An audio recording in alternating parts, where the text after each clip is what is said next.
বন্ধুরা, আমি তিশা আবারও চলে এসেছি নতুন একটা রেসিপি নিয়ে। আজকে বানাচ্ছি ছানার কোপ্তা কারি। ছানার কোপ্তা কারি রেসিপিটা খুব সুন্দরভাবে দেখাচ্ছি, দেখো তোমরা ধৈর্য ধরে। আর ভালো লাগলে অবশ্যই লাইক কমেন্ট করবে।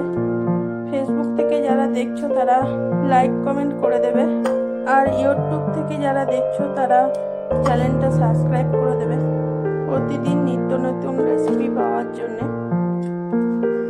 তো প্রথমে দিয়ে দিচ্ছি আমি ছানা, এক বাটি ছোট বাটি ছানা নিয়ে নিচ্ছি, আর দিয়ে দিচ্ছি গ্রেট করা আদা, আর নুন দিয়ে দিচ্ছি অল্প পরিমাণে, আর কাশ্মীরি লঙ্কা দিয়ে দিচ্ছি কালারের জন্যে, আর 2 চামচা মতন চিনি দিয়ে দিচ্ছি। এখানে চাইলে তোমরা চিনির পরিবর্তে খোয়া ক্ষীরও দিয়ে দিতে পারো, বলতে চাঁছি যদি থাকে শুকনো শুকনো, যেটা মিষ্টির দোকানে খোয়া কিনতে পাওয়া যায়। তো আমি হাতের সাহায্যে ভালো করে আমি মাখিয়ে নেব। হাতের সাহায্যে ভালো করে চটকে চটকে মেখে নিচ্ছি। দেখো এরকম মাখাটা হবে, আর জলটা ঝরিয়ে নিতে হবে ছানাটা। ছানা করার রেসিপিটা যদি বলো কেউ দেখতে চাও তাহলে ইনবক্সে কমেন্ট করো, তো আমি রেসিপিটা তাহলে দিয়ে দেবো, কমেন্ট করে আপনারা জানাবেন। ছানার কোপ্তাগুলো ফেটে না যাওয়ার জন্য অল্প পরিমাণে কর্নফ্লাওয়ার দিয়ে আবারও ভালোভাবে মেখে নেব। আগে আমি নুন মশলা ভালো করে ঢুকে যাওয়ার জন্য আগে মেখে নিয়ে নিচ্ছিলাম, আবারও একটু ভালো করে মেখে নেব। দেখো আমি খুব সুন্দর মেখে নিয়েছি। ক্যামেরাটা সরে যাওয়ার জন্য, একটু অন্যদিকে চলে যাওয়ার জন্য দেখা যাচ্ছিল না। অপর দিকে একটা বাটিতে একটা মশলা বানিয়ে নিচ্ছি। দিয়ে দিয়েছি জিরে পাউডার আর ধনে পাউডার, সামান্য পরিমাণে হলুদ, সামান্য পরিমাণে কাশ্মীরি লঙ্কা গুঁড়ো, সামান্য পরিমাণে নুন, সামান্য পরিমাণে চিনি দিয়ে এখানে জল দিয়ে পেস্ট করে নেব। জল দিয়ে ভালো করে এভাবে গুলে পেস্ট করে নিতে হবে। জল দিয়ে খুব সুন্দরভাবে পেস্ট করে নিয়েছি। এইভাবে আমি 15 মিনিট রেখে দেবো। অপর দিকে একটা ননস্টিকের তোয়া বসিয়ে নিয়েছি। তো তোয়ার মধ্যে দিয়ে দিলাম অল্প পরিমাণে সাদা তেল। তেল এখানে ভালোভাবে গরম হয়ে গেছে, আর এইখানে দিয়ে দিলাম কাজু, টমেটো আর আদা আর কাঁচা লঙ্কা। এটা দিয়ে ভালো করে ভেজে নেব। 2 মিনিট মতন ভালো করে ভেজে নিচ্ছি, ভালো করে ভেজে নিতে হবে। আর এই পর্যায়ে দিয়ে দিলাম একটু জল। জল দিয়ে আবারও 2 মিনিট ভালো করে সেদ্ধ করে নেব। এখানে 2 মিনিট সেদ্ধ হতে দিলাম ঢাকা দিয়ে। 2 মিনিট পর ফিরে এসে দেখাচ্ছি। দেখুন খুব সুন্দরভাবে সেদ্ধ হয়ে গেছে, টমেটোগুলো একদম গলা গলা হয়ে গেছে। এই পর্যায়ে নামিয়ে নিতে হবে।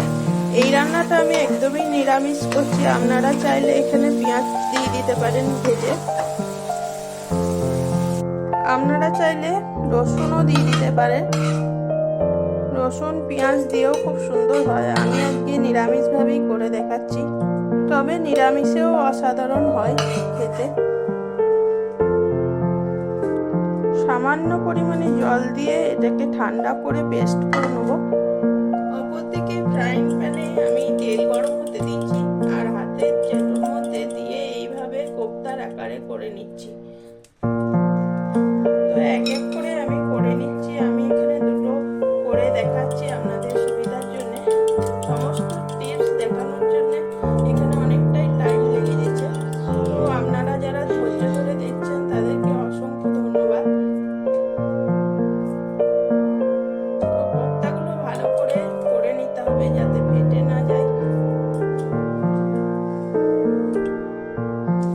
আমি এখানে কোপ্তার আকারে সমস্ত করে নিয়েছি। তো এইগুলো দিয়ে ভালো করে ভেজে নেবো। প্রথমে একটা তেল এসছে নাকি আমি দেখে নিয়েছি দিয়ে। তো আপনারাও তেল গরম হয়ে এলে একটা প্রথমে দিয়ে দেবেন। আপনারা যারা আমার রেসিপি দেখতে ভালোবাসেন তারা অবশ্যই একটা করে কমেন্ট করে দেবেন, তাহলে আমি বুঝে যাব যে আপনারা আমার ভালো বন্ধু হচ্ছেন। কোপ্তাগুলো আলতোভাবে এইভাবে উল্টিয়ে উল্টিয়ে ভেজে নিতে হবে। দেখুন খুব সুন্দর কোপ্তার কালার চলে এসছে। কাশ্মীরি লঙ্কা দেওয়ার জন্য খুব সুন্দর কালার চলে এসছে। কোপ্তাগুলো আমার ভাজা হয়ে গিয়েছে, বাটিতে আমি তুলে রেখেছি। মিডিয়াম ফ্লেমে ভেজে নিতে হবে। আপনারা যারা করবেন একদম লো হিটে আস্তে আস্তে মিডিয়াম ফ্লেমে দিয়ে ভেজে নেবেন।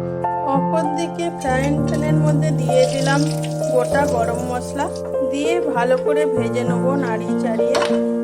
গরম মশলা ভাজা হয়ে গেলে বাটিতে যে মশলা পেস্টটা করে রেখেছিলাম দিয়ে দিলাম, দিয়ে ভালো করে কষিয়ে নেবো।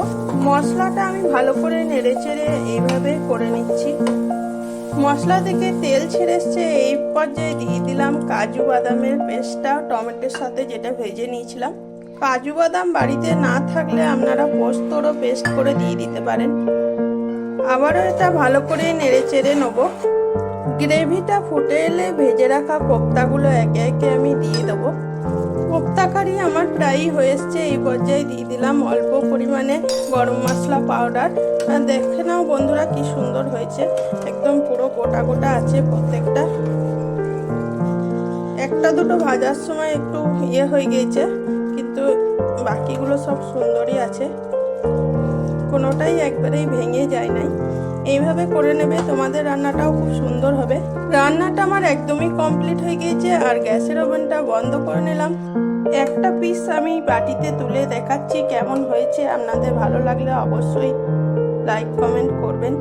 এই দেখুন বন্ধুরা, চামচের সাহায্যে খুব সুন্দরভাবেই উঠে গেছে। এখনকার মতন এই পর্যন্তই, পরে আবার অন্য কোনো রেসিপির ভিডিও নিয়ে চলে আসবো। সবাই ভালো থাকুন, সুস্থ থাকুন, টাটা বন্ধুরা, বাই।